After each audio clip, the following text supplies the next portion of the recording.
start here, I reckon. So we'll clean up all this lot so we can actually see the pond and get rid of all the low hanging branches. Right, let's fire her up. Shouldn't need that, it's too hot. Should just fire her up.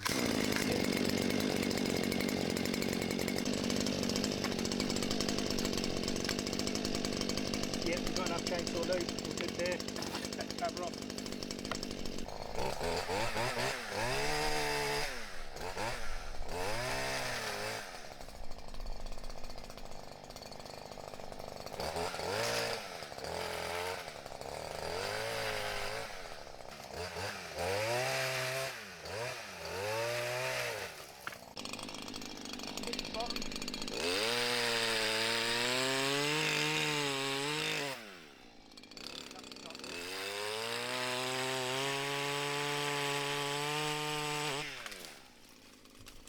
Okay, I'm going to set up a scenario here and deliberately get it stuck.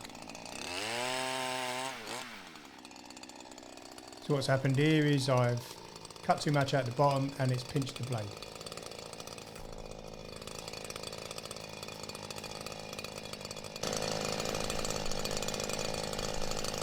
So I just want to show you something here. When you nip and it closes up on the blade, if you start tugging on this, so you can pull on this all day, it won't release, it's just nipped in there tight.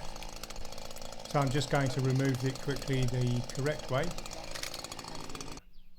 so you've just been tugging away on here. Next time you start the strimmer, pull the throttle and this doesn't rotate. So what happens is when you've been tugging on this to release it from there, this part here pulls slightly forward, just a little bit. But what that in effect does is you've got the shaft in here, which is the drive shaft, and there's a square end on there which locates itself into this, and that comes loose. It just moves slightly off of that drive shaft, off that square key if you like. So therefore it's not doing. So all you need to do is unscrew them 4 bolts, slide it back on, making sure that it's engaged on that square shaft fully, start it up, and it should then turn. By chopping the bottom first, you don't want to do too much because otherwise it will get stuck like that. I did it specifically for that reason, so that I could show you. Say a quarter, maybe up to a third, just enough so that it depends how much weight's hanging on the branch. But even if it's just a quarter of the cut through, and then chop the top, what that does is it just literally drops in place, rather than if you don't cut the bottom, it just hinges on there, leaning back in towards the tree, and then when you cut the bottom, it can potentially hit the tree and then come down towards you, clock you on the nut. Once it's full, once it's down like this, what I tend to do is start trimming off some of the sides and splitting it up so then I can pull it away in smaller chunks.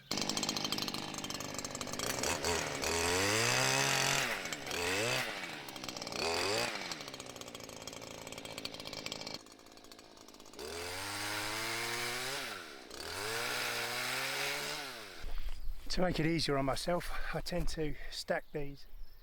The branch part of the tree, if you like, is facing that way, and then I alternate it. Just keep going so it each hangs off each side. I pick up with the forks, it's kind of balanced out a little bit. It's not all the weight on one side, so you've got to offset it and then take it over to the burn pile.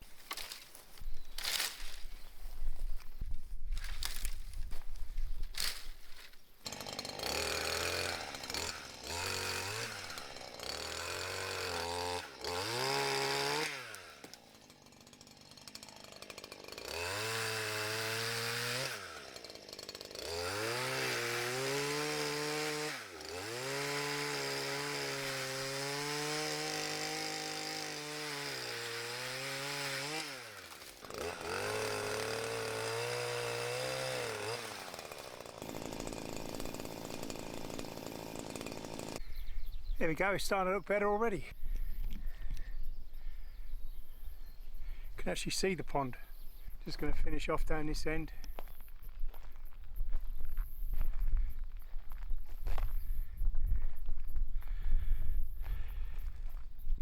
Believe it or not, there is actually a rowing boat under there somewhere. So once we peel all this back, if we uncover it, we might be able to actually get it back on the pond. A few moments later. Hey everybody, there's a boat. Row, row, row your boat gently around the pond. Now I can launch it because I can see it Here's another quick tip I do is I go around all these little stumps that I've cut off and trimmed off, and I cut them flush to the surface. You don't want any points on there like that. If you're tidying up around here for any reason, any little twigs, I think that you can see a few to the right here. There's one on the left there, and there's a few twigs there. You just want to trim them flush to the floor. The reason being, if you fall back on that, that's going to impale you in a place that you're not going to be too happy with. So we get rid of them. So let's do that now.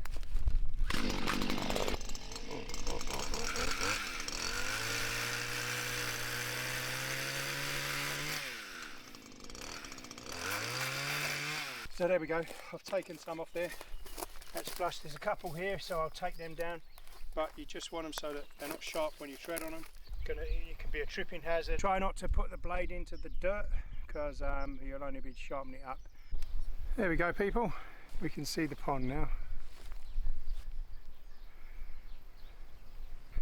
And we can see the boat.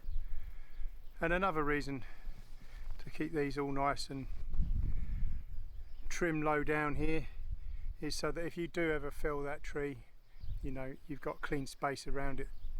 You just got to make sure that you check all the canopy, that it's not tangled up and it's just going to drop. You've got escape paths rather than trying to tackle your way through when it's decided to go the wrong way. But ultimately it's a whole lot cleaner and tidier than what it was. So there we go. And I thought I'd do a quick view from this side. So it just tidies up that whole bank.